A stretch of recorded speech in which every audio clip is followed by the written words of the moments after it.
वक्रतुंड महाकाय सूर्यकोटि समप्रभा निर्विघ्नं कुरु मे देवी सर्वकार्येषु सर्वदा। नमस्कार, राधे राधे, जय माता की दोस्तों। आप सभी का हम स्वागत करते हैं सनशाइन की दुनिया में। आप सब कैसे हैं? हम आशा करते हैं अच्छे होंगे और स्वस्थ होंगे और खुश होंगे, और ऐसे ही आपके खुश और स्वस्थ होने की मंगल कामना ईश्वर से करते हैं। तो आज हम आपके साथ एक बहुत ही आवश्यक जानकारी लेकर प्रस्तुत हुए हैं कि जो हमारा ये जो नया साल है, नव वर्ष है, माघ मास शुभ प्रारंभ होने वाला है। ये पौष मास चल रहा है और इसके बाद जो हमारा महीना आता है हिंदी के कैलेंडर के अनुसार, उसका नाम माघ मास होता है। तो माघ मास में हमारे त्योहारों की जो प्रारंभ होता है वो होता है सकट चौथ से। सकट चौथ मतलब माघ मास में कृष्ण पक्ष के जो कृष्ण पक्ष की जो चौथ होती है उसको हम सकट चौथ बोलते हैं। वो संकष्टी चतुर्थी को ही सकट चौथ कहा जाता है। सकट चौथ भगवान गणेश जी का व्रत होता है। इस दिन स्त्रियां अपने परिवार, अपनी संतान की सुरक्षा के लिए भगवान गणेश का पूजन करती हैं, व्रत करती हैं। तो ये वही सकट चौथ की मैं बात कर रही हूँ।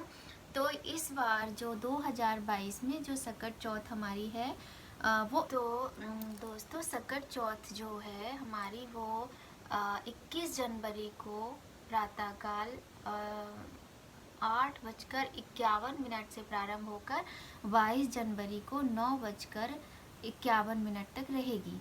तो जो सकट का त्यौहार होता है, क्योंकि उसमें हम चंद्र देवता के दर्शन करते हैं, उनकी भी पूजा होती है। कुछ स्त्रियां, कुछ घरों में मतलब पूरे दिन का व्रत रखा जाता है, रात को उस चंद्रमा को अर्घ दिया जाता है, और कुछ घरों में दिन में ही पूजा करके पानी पी लिया जाता है, निर्जल व्रत नहीं रखा जाता, भोजन कर लिया जाता है। तो सबका अलग अलग होता है, लेकिन क्या है इसमें महत्व जो होता है वो चंद्रमा का भी होता है। इसलिए ज़्यादातर जो व्रत ये रखा जाएगा, ये जो पूजा की जाएगी वो 21 जनवरी को ही की जाएगी। अच्छा, इस दिन क्या है ना, इस दिन का बड़ा महत्व होता है। कुछ लोग पुत्र की कामना से सकट चौथ की पूजा करते हैं, और कुछ लोग अपनी संतान और अपने परिवार की सुरक्षा के लिए इस व्रत और पूजा को करते हैं। और हमारा मानना ये है कि सभी को इस व्रत और पूजा को करना चाहिए, क्योंकि बेटी हो, बेटा हो, या फिर हमारे कोई भी संतान नहीं है तो उससे क्या फ़र्क पड़ता है। बेटी बेटा एक समान होते हैं। वो टाइम तो रह नहीं गया कि बेटा ज़्यादा अच्छा होता है, बेटी अच्छी नहीं होती, या बेटी किसी से कम होती है। संतान कोई भी हो, चाहे बेटा हो चाहे बेटी हो, बस वो अच्छी होनी चाहिए, गुणी होनी चाहिए, संस्कारी होनी चाहिए। और भगवान हम सबके बच्चों को, आप सबके बच्चों को मतलब ऐसे संस्कार दें, ऐसा रास्ता दिखाएं जो बच्चे अच्छे रास्ते पे चलकर संस्कारी बने, है ना, कोई भी गलत काम ना करें, सदाचारी बने। तो अब बच्चे बीच बीच में आ जाते हैं। अभी बेटा तो छोटा है, ये बेटी थोड़ी समझदार है, लेकिन वो भी छोटी ही है। तो बस ऐसे। हाँ, तो मैं क्या कह रही थी, हाँ, तो सकट की बात हम कर रहे थे। सकट चौथ जो होता है वो गणेश जी का त्यौहार होता है। अच्छा, अगर मैं आपको ना कोई डेमो करके अभी पूजा का नहीं दिखा रही हूँ, और मैं जब पूजा करूँगी उसी दिन मैं पूजा की विधि डालूँगी। लेकिन हाँ, हमारे यहाँ ऐसे करते हैं, सुबह उठ के स्नान आदि कर, क्योंकि माघ मास का ना बहुत महत्व होता है। माघ मास में मैं तो हमेशा जैसे कि चंद्रमा हो आसमान में और तारे हों और सूर्य देवता ना निकले, मतलब अंधेरा ही होना चाहिए। 4 बजे, पहले तो पता है हम 4 बजे नहा लिया करते थे माघ मास में, और 4 बजे नहा के भोलेनाथ की पूजा करना, विष्णु भगवान की पूजा करना, जल चढ़ाना, और तिल के जो तिल की रेवड़ी होती है ना, गजक रेवड़ी, इन सब का दान करना। ये सब मैं तो बहुत छोटी थी, मैं अपनी दीदी को देखती थी, सब लोग मिलके करते थे, बड़ा मज़ा आता था। वहाँ पे चाची ताई की बच्चे हैं, जो बेटी बेटे हैं, सब लोग मिलके पूजा पाठ करते थे, तो बहुत ही अच्छा लगता था। और अब तो हम भी बड़े हो गए हैं, सब अलग अलग, पता नहीं कोई कहीं है कोई कहीं है, मिलना भी बहुत मुश्किल से होता है। तो हाँ, तो लेकिन पता है जब मेरी शादी हुई थी ना, उस बार जब पहली सकट पड़ा था, मेरी शादी अप्रैल में हुई थी, और जनवरी में जब सकट हुआ था, सकट चौथ का त्यौहार आया था, तो मेरी मम्मी पूजा कर रही थी। तो उस दिन मैंने भी मम्मी के साथ पूजा की थी, और मैं प्रेग्नेंट थी, और फर्स्ट टाइम मुझे बेटी मतलब भगवान जी ने मुझे लक्ष्मी प्रदान की। मेरे घर में लक्ष्मी आई, बिटिया का जन्म हुआ। लेकिन मुझे इससे कोई फ़र्क नहीं पड़ता। मैं उस दिन से ही आज तक मैं सकट चौथ का व्रत पूजा जो भी जैसे भी है घर में मम्मी करती वैसे मैं करती हूँ। और मैं अपने मायके में ही थी। तो भगवान के आशीर्वाद से, भगवान की कृपा से मेरे 2 बच्चे हैं, एक बेटी है, एक बेटा है। और बस उन्हीं की रक्षा के लिए, उनकी कामना के लिए, अपने परिवार की कामना के लिए हम कोई भी व्रत पूजा करते तो हम इसीलिए करते हैं कि हमारे बच्चे सुरक्षित रहें, हमारे मतलब घर में परिवार में पति हैं, जो भी हैं, मायके में जो लोग हैं, ससुराल में सब सुरक्षित रहें, सब अच्छे रहें, है ना। तो ऐसे ही फिर सुबह उठ के नहा धो के हमारे यहाँ क्या होता है कि तिल और गुड़ होता है, तो तिल चटकाए जाते हैं सबसे पहले तो कढ़ाई में। तो कढ़ाई को गर्म करके तिल हम चटकाते हैं। और तिल के चटकने की मतलब आवाज़ आनी चाहिए, इसीलिए कहते हैं ना कि कढ़ाई में तिल चटकाना बहुत ज़रूरी होता है। तो तिल और गुड़ मिलाकर, तिल हम भून लेते हैं चटकाने के बाद। उसके बाद तिल और गुड़ मिलाकर हम उसको, जो खलल बस्ता होता है ना, हम क्या बोलते हैं, जैसे अदरक कूटने का होता है, इमाम दस्ता बोलती मेरी मम्मी, वो बहुत बड़ा सा है हमारे घर में मायके में। तो उसमें डाल के हम लोग तिल गुड़ बनाते हैं, तिल गुड़ कहते हैं उसको, तिलकुट, तिल गुड़ ऐसे कुछ कहते हैं। फिर उसका ना थाली में हम बकरा बनाते हैं, शेप मतलब बकरे की उससे बनाते हैं, क्योंकि जीव हत्या तो पाप होती है। तो हमारे यहाँ वैसे भी कोई बलि वली नहीं दी जाती, लेकिन वो एक पूजा है, एक शगुन है, तो वो किया जाता है। तो तिलकुट का वही बकरा बनाया, बकरी बकरा क्या बनाया जाता है, थाली में शेप बनाई जाती है।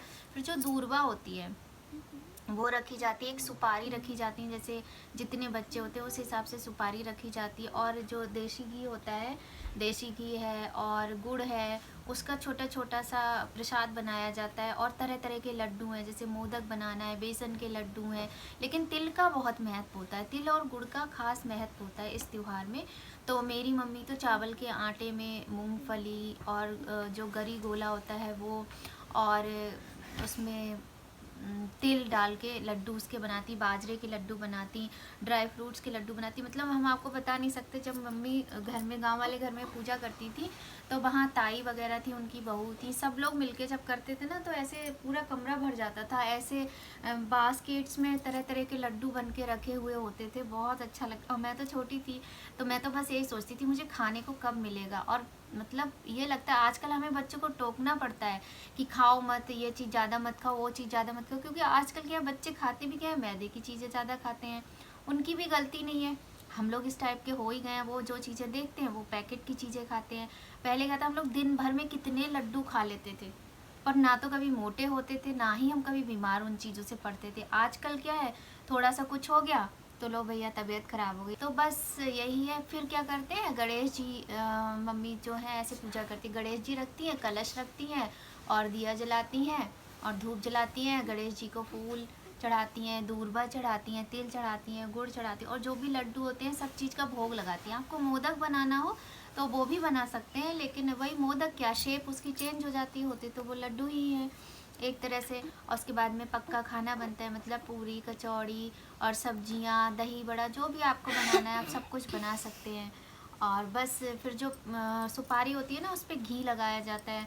और फिर कथा सुनाई जाती है सकट चौथ की। अगर किसी को कथा सुननी हो, नहीं आती हो, तो मुझे पहले से कमेंट में बता देना, मैं एक कथा की वीडियो बना दूंगी कि सकट पे 4 कथा जो होती हैं वो कौन सी होती हैं।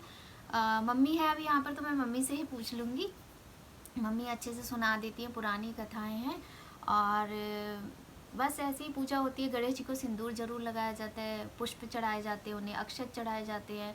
अपनी श्रद्धा भाव से, भावना से जितना कर लो उतना अच्छा है। फिर चंद्र देवता का पूजन, तो चौथ वाले दिन चंद्र देवता का तो पूजन होता ही होता है, उनको अर्घ देना, उनकी पूजा करना।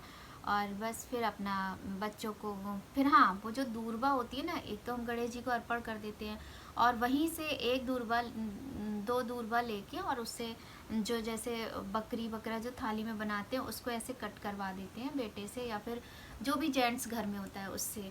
तो बस ऐसे ही ये त्यौहार होता है, हर त्यौहार का अपना महत्व होता है। और हम लोगों को तो बहुत अच्छा लगता है, छोटे छोटे त्यौहार हो चाहे बड़े त्यौहार हो, त्योहारों से ही रौनक आती है। पर हाँ, ये है कि ये जब से ये कोरोना आया है, तब से त्यौहार मनाने से पहले हर इंसान के मन में डर बैठ जाता है। ऐसे ही हमारे मन में भी डर बैठा हुआ है। तो भैया सब लोग सैनिटाइज़र का यूज़ करें, हाथ धोएं, प्रॉपर दूरी बना के रखें, घर से कम निकलें, कोई शॉपिंग ना करें, कुछ भी कहीं भी ना जाएं, जो भी सामान चाहिए घर में मंगा लें, या घर बच्चों को तो बाहर लेके बिल्कुल भी ना जाएं, बड़ों को ज़्यादा ज़रूरी है जाना। जैसे मुझे भी जाना था तो मैं भी अभी डी मार्ट गई थी सामान लेने के लिए, तो मैं भी सामान लेके आई थी। ऐसे ही घर के जो बड़े हैं वो सामान लेकर आए, बच्चों को ना जाने दें। कोई आया है, जाओ बेटा, देखो पापा आए होंगे। तो क्योंकि कोरोना बहुत ज़्यादा बुरी तरह से फैल रहा है, और सब लोग हवन कीजिए, घर में पूजा कीजिए, प्रार्थना कीजिए, और सब लोग अपना अपना ख्याल रखिए, अपने बच्चों का, अपने परिवार का ख्याल रखिए, और भगवान से प्रार्थना कीजिए कि सब स्वस्थ रहें, सुरक्षित रहें। ठीक है। और अगर और जब ये कोई आया था, कुछ काम था, तो आज की वीडियो में बस इतना ही। और जो भी सामग्री चाहिए होती है पूजा में, वो आप डिस्क्रिप्शन बॉक्स में देख लीजिएगा। और अगर आपको कथा चाहिए सकट चौथ की, तो आप मुझे कमेंट में ज़रूर बताइएगा, और मेरे चैनल को सब्सक्राइब कीजिए, लाइक कीजिए, शेयर कीजिए। जय माता की, राधे राधे, नमस्कार।